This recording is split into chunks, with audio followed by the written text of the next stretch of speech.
De los salesianos se sabe menos en los relatos tradicionales históricos, ¿no? Sí, llegaron a la Patagonia con las campañas de Roca a fines del siglo XIX y digamos que se sabe menos o aparecen poco en los relatos históricos, pero quienes vivimos en la Patagonia los vemos por todos lados, ¿no? Las iglesias, los colegios, Don Bosco, María Auxiliadora, están desde La Pampa, hablando de la Patagonia, desde La Pampa hasta Tierra del Fuego. Así que su presencia educativa y misionera es muy importante. Tanto de salesianos de Don Bosco como de hijas de María Auxiliadora, que son las hermanas. Que son las ¿Venían monjas también con Roca? Sí, no, con Roca no, vinieron después. Las hermanas vinieron de la mano de los salesianos a Carmen de Patagones en 1880. Y también vinieron y fueron a la Tierra del Fuego, donde instalaron telares y les enseñaron a tejer a los indígenas, a las mujeres dentro de la misión Yelnam y Yaganes. ¿En cuánto considerás vos que de negativo y cuánto de positivo hay en esta colonización salesiana? Bueno, la verdad que es una pregunta difícil porque uno siempre está entre el problema, digamos, entre dos parámetros muy complejos, que es el tema de la fe o de la imposición de la fe y la reivindicación legítima de la cultura de los pueblos originarios.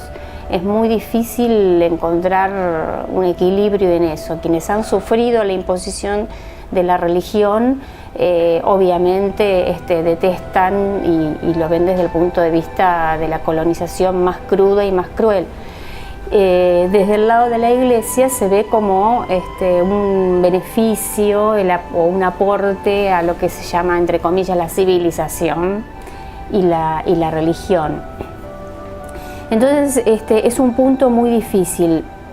Yo soy historiadora y lo que hago es leer fuentes, ¿no es cierto? Escucho testimonios, y también leo fuentes escritas del siglo XIX, así que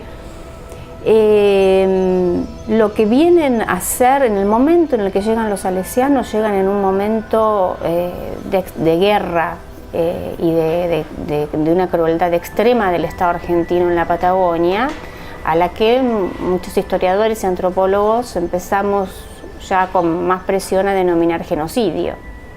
Es una etapa terrible. Bueno, como decía antes, las misiones en Tierra del Fuego terminan siendo una especie de refugio de estas matanzas, donde las matanzas no eran de parte de las campañas estatales, pero sí de parte de los estancieros. Y en el caso de la Patagonia continental, los salesianos fueron quienes fundaron uno de los sistemas educativos que albergó niños indígenas. Esta sería la parte positiva. La parte negativa es: estos niños fueron separados de sus familias, a las que no vieron más. O sea, todo tiene un contrapunto, ¿no es cierto? Algunos pudieron educarse pudieron tratar de incorporarse de una forma menos violenta a la sociedad a través de estas escuelas. Esto desde el punto de vista positivo. Desde el punto de vista negativo, lo sacaron de sus tierras, de su modo de vida de trabajo, de su propia cultura, y de su propia fe y de sus afectos fundamentalmente. O sea, todo esto tiene una contraparte que hay que verla y digamos que hay que analizarla también, ¿no? La imposición de los sacramentos, del bautismo, es de parte de la Iglesia una cuestión positiva porque los incorpora a la Iglesia. Del otro lado es la imposición de un nombre nuevo, de una fe desconocida y también de una ciudadanización.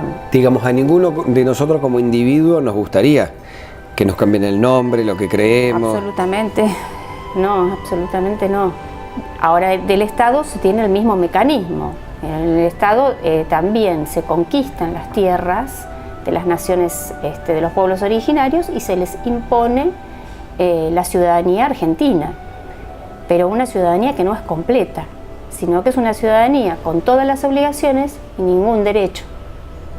Entonces, ¿cómo se incorporan estos grupos a la sociedad? Se incorporan desde los márgenes, se incorporan como mano de obra, ¿no? Son las mujeres que van a las casas a servir, son los niños que van a los orfanatos, son los hombres que van son trasladados o van a los ingenios azucareros al norte o van como peones de estancia.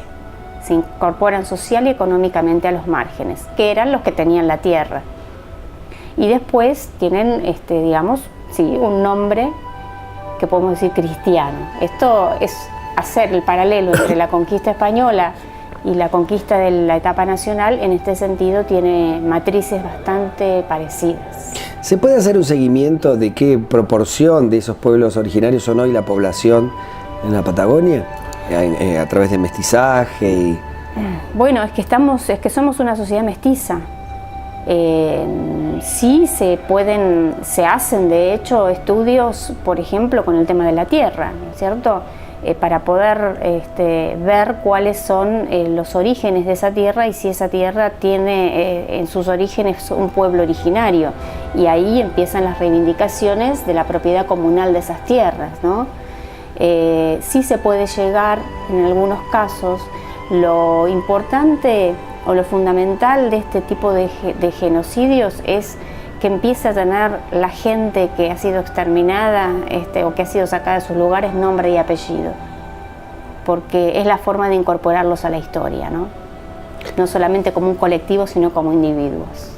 María Andrea Nicoletti, doctora en Historia, gracias por estar aquí con nosotros en Lo Científico. Gracias a ustedes.